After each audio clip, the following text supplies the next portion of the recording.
Bonjour, nous sommes aujourd'hui en présence de Laurent Micuchel et de Biao Li de Axima Sécurité, filiale d'Equans. Laurent, peut-être je vais m'adresser à vous. Vous êtes Ouais, le dirigeant de cette entité. Pourriez-vous nous absolument. rappeler qui est Axima? Donc, Axima Sécurité Incendie est une filiale du groupe Equans, d'Equans France, qui est le seul acteur du groupe à travailler dans la protection d'incendie au niveau France. On a d'autres activités, le groupe a d'autres activités en protection d'incendie en Europe, mais en France, c'est nous qui sommes les acteurs. Positionnement, on va dire, une entreprise de plus de 700 collaborateurs dédiée à la protection incendie. Nous ne faisons que ça. euh, Avec un réseau d'agences travaux et un réseau d'agences services sur un chiffre d'affaires de 160 millions d'euros. Voilà pour faire vite. Equans, bien sûr, vous le savez, filiale du groupe Bouygues. Et dans Equans, c'est aussi l'objet, une division dédiée au data center. Parfait. Et division que représente finalement Biauli, puisque vous êtes responsable du développement des data centers au sein d'Axima Sécurité Incendie. Tout à fait. J'ai rejoint notre entité Axima Sécurité Incendie depuis janvier 2025 et Laurent m'a missionné pour développer les activités data center en France. Dans un premier temps, donc là nous sommes bien lancé cette taxe pour les projets autour de toutes les parties prenantes dans cet écosystème français. Tout à fait. Alors, on va peut-être revenir aux bases quand même. Oui. Parlons sécurité incendie, c'est Mm. votre domaine d'activité. Le risque incendie existe toujours, il est réel. C'est une contrainte pour les data centers, mais en même temps, on ne peut pas s'en passer. Qui veut Ah bah, répondre à ça, Laurent? écoutez, oui, tout le monde a en mémoire OVH et ses conditions dramatiques sur un incendie qu'il y a eu il y a un certain temps. Et on était en fait en France, je pense on a compris l'évolution des data centers, on était plus à la traîne que les autres pays d'Europe dans la conception des data centers. Et donc on a vraiment accéléré, les entreprises ont vraiment accéléré dans la construction de data centers en France. Et donc le risque incendie est un risque majeur puisqu'il impacte à la fois le bâti, mais surtout toutes les données des clients et qui ont des conséquences. Enfin, aujourd'hui, on ne peut plus vivre sans un smartphone, sans de la dématérialisation, etc. Donc un incendie qui vient écraser ou complètement annihiler un data center, c'est un drame pour le client, bien sûr, et pour surtout les utilisateurs. Est-ce qu'on peut évoquer les risques, Biao? Je pense, on a évoqué l'incendie d'OVH, mais maintenant, une des grandes problématiques de data center, c'est la puissance électrique qui génère du risque. Est-ce qu'on peut évoquer cela? Quels sont les risques aujourd'hui dans les data centers? Ouais, alors en fait, notre système, comme Laurent y disait, c'est un système majeur, mais surtout c'est un système critique aujourd'hui dans la conception des projets de construction des data centers, y compris dans la phase d'exploitation et la maintenance pour les clients qui sont propriétaires de ces installations. En fait, enfin, notre système est presque un des premiers systèmes à intervenir dans l'écosystème de la construction. Donc aujourd'hui, les risques, ce qu'on sait, puisque dans les data centers, il y a beaucoup de serveurs, beaucoup de UPS, GPU et surtout beaucoup de batteries qui sont des batteries de secours pour justement alimenter ces baies de serveurs. Donc, ça, tous ces équipements, y compris tous les gros équipements électriques, sont les sources potentielles de l'incendie. Et en effet, les clients, les constructeurs, ils sont très soucieux le typologie de solutions pour protéger leurs assets les équipements actifs qui sont le cœur de leur système data center. Voilà. Et dans notre métier, c'est justement adapter notre protection suivant les risques de chaque local et aussi chaque système pour apporter une solution vraiment appropriée pour maximiser le résultat de protection. Ça, c'est notre cœur de métier. Ouais. On va y revenir parce qu'on sait que le data center évolue également avec l'arrivée de l'IA, des GPU et autres. Mais revenons toujours sur les bases. Laurent, Oui, la protection incendie, ça évolue dans un environnement réglementaire qui est strict, qui existe oui. et qui va beaucoup plus loin que ça, puisqu'on sait qu'il y a des tests sur les matériaux, il y a plein de Oui. choses qui rentrent en ligne de compte, d'où d'ailleurs la nécessité d'avoir une vraie réflexion sur cette protection. Laurent. Alors, oui, effectivement, les risques évoluent. Pour sortir le data center, on a réalisé des gigafactories de batteries lithium. Donc, effectivement, tout ça, c'est des risques nouveaux. La protection des transformateurs, enfin, qui deviennent énormes dans les data centers, hein, puisqu'à un moment, c'est aussi un point clé, un point critique, hein, vous l'avez dit. En fait, la source d'énergie est un point critique. Les serveurs sont de plus en plus, on va dire, consommateur et donc thermiquement actif. Et qui dit thermiquement actif dit point chaud, qui dit point chaud dit risque de feu. Donc, et chaque technologie, alors on parle maintenant de technologie liquid cooling dans les data centers pour diminuer la température, mais en fait, chaque conception se veut spécifique. Et si la conception est spécifique, les moyens sont adaptés. La réglementation évolue, les moyens n'évoluent pas tant que ça, puisque la technologie du sprinkler a évolué, mais en fait, elle date quand même de 1870 pour les plus anciens. Et aujourd'hui, on a plusieurs types de protection, que ce soit le sprinkler sous air, la préaction, le brouillard d'eau haute pression, le brouillard d'eau basse pression et l'extinction par gaz. Donc, mais chaque risque doit être analysé. Vous vous doutez bien que les assureurs sont très pointilleux sur le sujet, puisque l'asset assuré est énorme et les immatériels sont stratosphériques.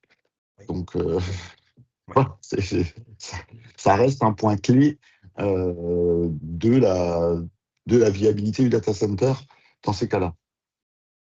Juste une question quand même par rapport à ce que vous venez d'évoquer. Vous avez évoqué les moyens d'attaquer l'incendie.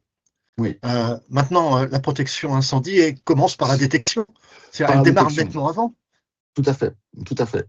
Ouais. Alors, sur la détection incendie, la conception avec la SSI est primordiale et elle doit se faire en parallèle.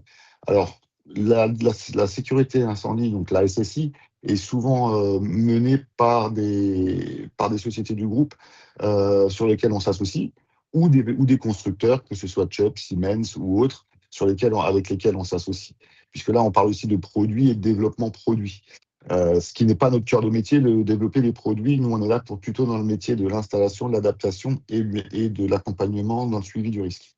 Donc, bien évidemment, les moyens de détection évoluent, mais ils interagissent avec nous sur la partie donner de l'information ou check d'information. Voilà. Donc, nous, en fait, on attend globalement la stratégie de sécurité incendie, de surveillance, et on s'adapte au projet derrière. Voilà. Euh, il y a aussi des référentiels, hein, ça existe. Oui, Tout Et à puis en la fait. matière. Et puis il y a du réglementaire Oui. qui est aussi fort et qui ne vous permet pas non plus de faire n'importe quoi. Je veux dire, non, un opérateur data center doit respecter des règles.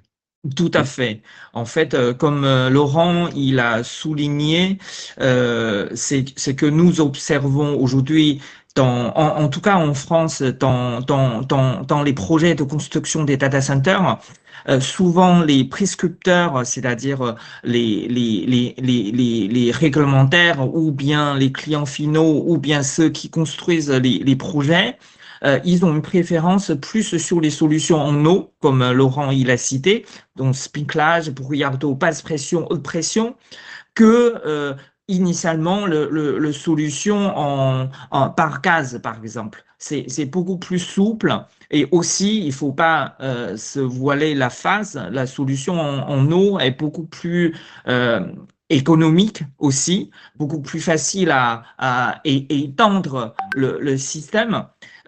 En termes de normes, en France, euh, bien sûr, il y a la norme APSAD, hein, qui est une norme française, mais souvent, vu que les preneurs, ce sont des clients internationaux, pour pas citer souvent des anglophones, donc les normes en France, dans les data centers, c'est souvent des normes américaines, pour pas les citer, FM Global, c'est presque la norme la plus utilisée aujourd'hui dans les projets de construction de data centers en France, je pense même dans le monde.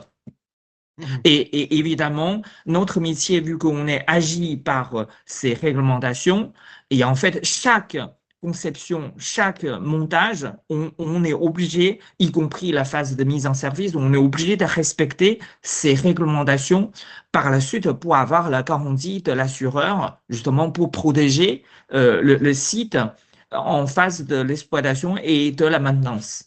Ouais. C'est vrai que tout cela soulève aussi une problématique plus large qui est celle de l'assurantiel, mais ce n'est pas l'objet de Non.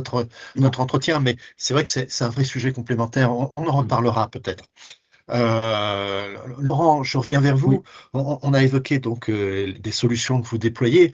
Dans le même Oui. temps, en tant qu'opérateur de ces solutions, vous vous devez de répondre à l'évolution des attentes de vos clients et en particulier, je crois que c'est dans ce cadre-là que rentre l'acquisition d'éco-protection. Vous pouvez nous en Alors, parler? alors, bien sûr, effectivement, nous avons réalisé l'acquisition d'éco-protection en mai de l'année dernière, pour être active au 1er juin. Et en fait, c'était pour élargir notre portefeuille de solutions, puisque nous étions, on va dire, reconnus depuis, puisque nous sommes un installateur certifié depuis 1983, donc voilà, c'est pas d'hier. Et en fait, il manquait à notre portefeuille des technologies pour assurer toute la palette de protection. Et donc, Éco-Protection répondait à ces attentes, à ces critères, puisque ça nous donnait une expertise interne sur la détection et la protection par gaz, extinction par gaz, et sur le brouillardeau HP, qui est une technologie qui est un peu différente. Enfin, je peux rentrer dans le détail, mais je ne sais pas si c'est l'objet. Le brouillardeau, c'est chaque fois la taille de la goutte et donc la capacité à abaisser la température. Plus la goutte est grosse, moins on abaisse la température. Plus la goutte est fine, plus on peut abaisser la température. Donc, quand on est dans des événements qui nécessitent un abaissement de température avant pour limiter l'exposition au feu, par exemple les BES, c'est plutôt du brouillardeau. Après, les autres technologies, ça reste comme l'a dit Biao, ça reste l'équilibre technico-économique qui drive aussi ces sujets-là. Tout à fait. Euh, Parlons un peu également de votre engagement dans le domaine du data center. Aujourd'hui, on sait que le marché du data center explose, donc j'imagine que ça représente un vrai potentiel pour vous. Votre réaction le démontre, d'ailleurs. Vous Mm, approuvez cela, mais nous, on le suit aussi hein, par mm, l'actualité. Du coup, d'ailleurs, vous avez adhéré à France Data Center. absolument. Mhm. Adhérer à France Data Center, c'est déjà pour nous donner une visibilité, puisque on est un métier confidentiel. Enfin, on ne parle de nous, malheureusement. La protection incendie on va dire, le chemin de la protection incendie est pavé de drames. On a tous en tête le drame de Crans-Montana, on a tous en tête le 5-7 qui a fait ressurgir, etc. Donc, mais on est un métier confidentiel. On est un métier, un métier qui a globalement, pour vous donner une idée de marché, le marché de la protection incendie en France. Je ne parle pas de la sécurité incendie, je parle bien de la protection. On est sur un marché à 1 milliard. Donc c'est pas Oui, non plus on représente sur des lots techniques, sur des macro-lots techniques, on représente jusqu'à 8% du macro-lot. Donc voilà, on n'est pas un gros acteur, on ne pèse pas le plus lourd. Et donc aussi, on est souvent, on va dire, associé plutôt en fin de projet. Et adhérer à France Data Center, c'est de pouvoir en fait être plutôt en amont sur les projets, accompagner les clients avec nos solutions, montrer aussi nos savoir-faire, hein, puisque on a quelques savoir-faire, on va dire, pas breveté, mais en tout cas très certifié. On a une surveillance constante de notre installation avec une installation connectée, ce qui dans le monde du sprinkler est quelque chose de, de pas courant d'avoir des installations connectées, hein. Le sprinkler, C'est enfin les nouveau. installations oui, c'est plutôt l'installation qu'on essaye d'oublier dans le coin de son bâtiment. Voilà, et on espère qu'elle ne démarrera jamais, ce que je souhaite à chaque client, hein. Mais, Enfin, mais si elle c'est avait besoin de démarrer, hein. Voilà. ouais. Mais le fait qu'elle soit connectée, ça veut dire également que vous avez un meilleur suivi, j'imagine, Ben, on a un et une suivi, démarche opérationnelle qui est beaucoup plus rapide. oui, on a un suivi qui est, on surveille en permanence la pression des réseaux, donc on a un temps de réaction qui est beaucoup plus court. On a aussi une analyse des petits démarrages, des pompes, etc., pour pouvoir avoir un peu de maintenance un peu prédictive, donc être en anticipation. Voilà. Parce qu'on a aussi toute la partie, comme l'a dit Biao, elle est très réglementée, y compris la maintenance. Et donc, cette maintenance qui est très réglementée, en référentiel APSA, vous avez une visite toutes les semaines, vous avez un démarrage de l'installation toutes les semaines. Elle doit démarrer pendant 30 minutes, parce que comme je le dis souvent, nous, en permanence sur la ligne de départ du 100 mètres, et dès qu'il y a un départ de feu, le starter donne le départ, et on n'a pas le droit de se rater au départ. Voilà. Voilà. Tout à fait. Sauf que là, il n'y a pas de starter, il faut le Non, détecter. C'est ce qui fait absolument. la différence. Tout à fait. Absolument. Parlons, on va arriver assez vite à la fin de notre entretien. On l'a évoqué tout à l'heure rapidement, mais parlons un peu d'actualité technologique. L'IA, depuis 2 ans, tout le monde en parle. Elle a deux effets. Un, on voit émerger des très gros projets. J'imagine que vous êtes également dans l'attente de ces projets et pour les Bien sûr. accompagner. Et puis, dans le même temps, c'est une évolution des technologies qui sont intégrées dans le data center. C'est-à-dire plus de puissance, plus de concentration, de nouveaux systèmes avec le DLC, etc., qui changent complètement, j'imagine, la façon à laquelle, alors complètement, peut-être pas, mais qui doivent peser sur la façon à laquelle on va traiter le risque incendie aujourd'hui. Ben, le- on- alors, le traité, la méthodologie pour le traité sera globalement similaire. C'est juste l'évaluation du risque qui va changer. Oui, Voilà. Voilà. Puisque nous, on parle en risque, et donc l'évaluation du risque va changer, mais la façon de le traiter ne va pas changer. Donc, mais effectivement, vous l'avez dit, hein, les data centers deviennent gigantesques. Les data centers de l'IA, ils sont énormes. Enfin, on voit ceux aux États-Unis qui sont très, très, enfin, de taille gigantesque. Euh, donc, effectivement, ça va être une mitigation du risque et une bonne appréhension de, de la définition du risque qui va changer le moyen de protection. Mais les moyens de protection en tant que tels ne vont pas évoluer de manière significative. Ils vont s'adapter, mais ils ne vont pas évoluer de manière significative. ouais. Mais Biao, vous l'avez évoqué également tout à l'heure, quelles sont les attentes de vos clients aujourd'hui? Vous l'avez plutôt évoqué en disant c'est plutôt les nuages d'eau aujourd'hui qui sont les priorités? Alors, en fait, au niveau des attentes, il y a plusieurs aspects.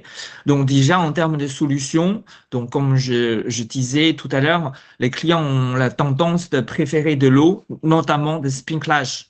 Donc, brouillardeau, c'est des gouttelettes, alors que sprinklage, c'est vraiment de l'eau, hein, Oui, avec un débit mesuré Important. suivant les calculs. Ça, c'est une attente. Donc, ça, c'est quelque chose, c'est notre cœur de métier, le sprinklage et brouillardeau, et d'autres attentes que je peux citer, c'est des attentes sur un sous-traitant ou un fournisseur de solutions comme Axima Sécurité Incendie, d'avoir un portefeuille de solutions très large. Je pense que ça s'inscrit dans l'ambition de Laurent d'acquérir Ecoprotection, justement pour avoir aujourd'hui, quand gère un projet, le client, il préfère un seul interlocuteur. Aujourd'hui, Axima Sécurité Incendie, on est capable d'être un interlocuteur unique sur tout le volet de protection incendie. Donc ça, c'est le deuxième attente. Troisième attente, je pense que c'est cette compréhension du client, cette écoute du client, leurs objectifs et qu'est-ce qu'ils veulent protéger, qu'est-ce qu'ils veulent avoir comme résultat. Parce que suivant les solutions, des fois on peut éteindre l'incendie, des fois on peut contenir l'incendie, le temps d'avoir les pompiers. Et aussi, ce que je voudrais souligner, c'est que Axima Sécurité Incendie aujourd'hui, c'est le leader en France qui appartient à un grand groupe, donc avoir une capacité technique, financière solide. Donc là, comme vous citez, les projets IA sont de plus en plus gros, plus en plus longs. Donc une entreprise de taille petite ou moyenne pourrait peut-être pas accompagner le projet, le client jusqu'au bout. Voilà. Donc Non. aujourd'hui, les clients, ils ont besoin de très grosses capacités de gestion justement pour faire face à ces projets de très grande ampleur et Mm. surtout très très longs. Mm. Oui. Et, Laurent, je dirais que Biao vous a bien vendu quand même. non, On sent oui, oui, le oui, oui, commercial qui connaît bien oui, son oui. discours. Malgré tout, juste un Allez-y. sujet encore en la matière. Vous l'avez évoqué aussi, c'est que la sécurité incendie, c'est pas seulement des équipements, c'est aussi de la maintenance, de l'entretien, Mm. Mm. c'est des hommes. Mm. 700 personnes, c'est ça qui travaillent chez vous? Oui, 700 collaborateurs avec bien de tout niveau, hein, des ingénieurs, des techniciens, des compagnons. On a globalement un portefeuille, une répartition de chiffre d'affaires qui est 50% travaux, 50% maintenance. La maintenance est au cœur de notre développement parce que une installation se doit de. On n'a pas le droit, on n'a pas de chance en fait. Dans notre métier, on n'a pas de chance. On est sur un métier où voilà, il y a un feu, il faut que ça marche. Donc toute la partie maintenance est capitale, toute la partie euh, réactivité est capitale. On a un réseau d'agences partout en France. Alors bien évidemment, les data centers sont plutôt concentrés sur région parisienne, un peu sur Marseille et maintenant un peu sur Bordeaux à venir. Donc voilà, et on a des petits data centers avec éco-protection qui là fait des data centers de plus petite taille, puisqu'ils ne sont pas tous énormes, hein, il y en a aussi de petite taille. Et là, on s'est adressé, mais là, on est plutôt en protection gaz. Donc voilà, c'est vraiment la partie maintenant, c'est vraiment c'est un truc, c'est une activité à pas négliger. C'est au cœur de notre développement et pour les data centers, en tout cas déjà au niveau des travaux, on s'est spécialisé parce que les temps de réaction sont excessivement courts. On a un temps d'étude qui est assez long.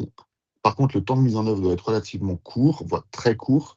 Et donc, on n'a pas le temps de faire des études d'exécution. On fait presque les études d'exécution en phase avant-projet.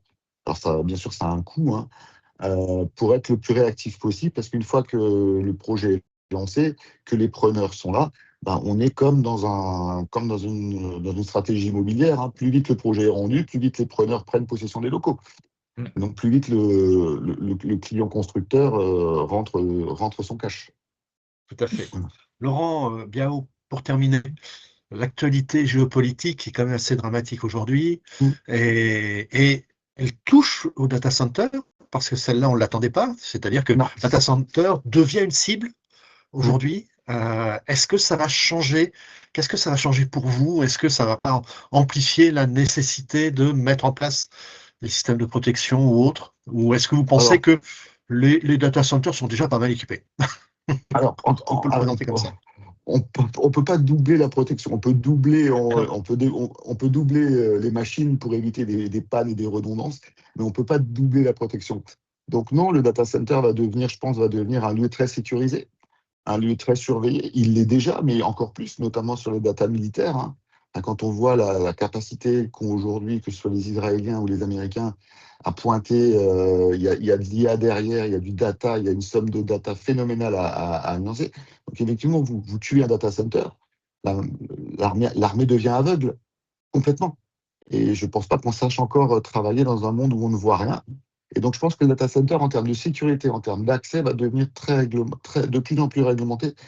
Et même les données, hein, un fournisseur de matériel militaire, s'il perd ses données, c'est toute la chaîne. Enfin, on est sur une continuité de chaîne avec au cœur de l'araignée le data center. Et aujourd'hui, nous y compris, hein, on a une panne de data center, de serveurs, de tout ce qu'on veut. On ne sait plus travailler. On ne sait plus travailler. On ne sait plus travailler. Tout à fait. Je Donc, peux, oui, bien sûr, Oui. je peux rebondir sur trois petits sujets. Donc aujourd'hui, dans la construction, déjà, il y a des blocs, notamment les salles data center. C'est le cœur de système. Son coupe-feu.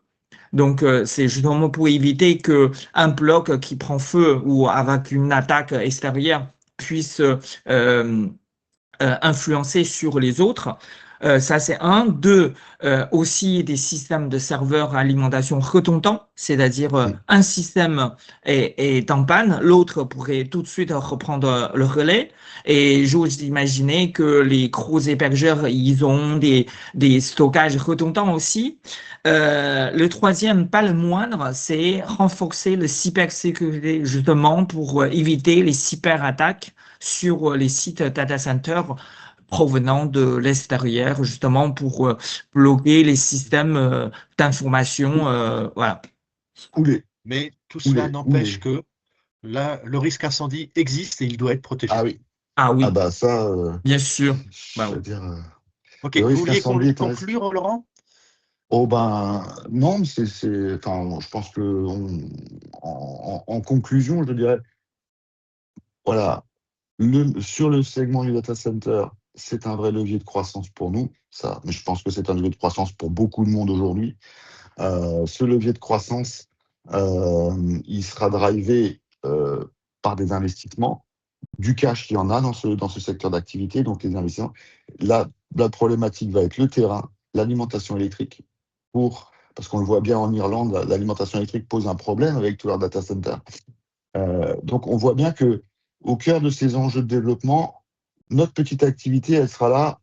On sera un peu des soldats sur un mur à protéger des actifs qui vont devenir de plus en plus chers et qui vont devenir excessivement et qui auront une valeur de plus en plus importante, parce que les actifs vont être, bien sûr, les actifs, c'est les hommes de l'entreprise, mais c'est également ses données, ses data, son histoire. Mhm. Et on le voit bien, le cheminement industriel peut varier. On a fermé des filières industrielles qu'on veut maintenant réouvrir. Et bien sans les data d'origine, on ne peut pas le faire. Donc en fait, ça devient un élément clé. Et donc, le protéger, le surveiller en temps réel, le maintenir en conditions les plus performantes, c'est indispensable pour le monde du data center, mais je parle que tout le monde économique. Bien, messieurs, merci. C'est Merci moi. pour vos Merci interventions. beaucoup. Et on se retrouvera, j'imagine, bientôt pour continuer d'évoquer ces risques. Merci à vous. Plaisir. Avec Merci plaisir. beaucoup.